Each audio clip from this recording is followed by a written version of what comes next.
ہارے ہوئے ظالم کی آخری چالیں۔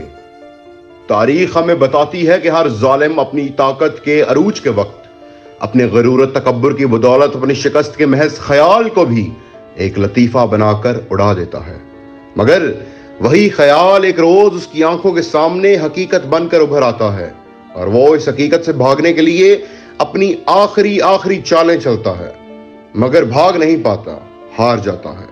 عبرت اور نئے آنے والے ظالموں کے لیے ایک درس بن جاتا ہے۔ پاکستان میں بھی آج یہی حالات ہیں۔ 22 ماہ سے عوام اور عوام کے لیڈر عمران خان کے صبر، استقامت اور دلیری کا باعث آج ظالم کو اپنی ہار حقیقت بنتے نظر آ رہی ہے۔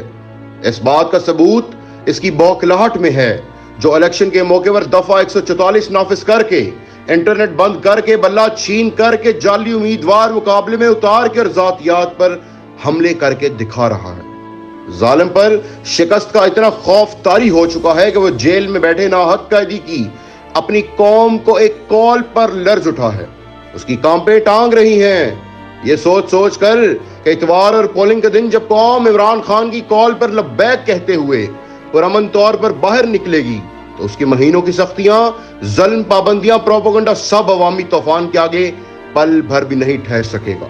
اس ظالم کے خلاف یہ صرف عوامی رد عمل نہیں بلکہ قدرت کا پیغام بھی ہے، جس سے آج تک کوئی ظالم، چاہے وہ بڑے بڑے قلعوں میں چھپا بیٹھا ہو یا غاروں میں، بچ نہیں سکا۔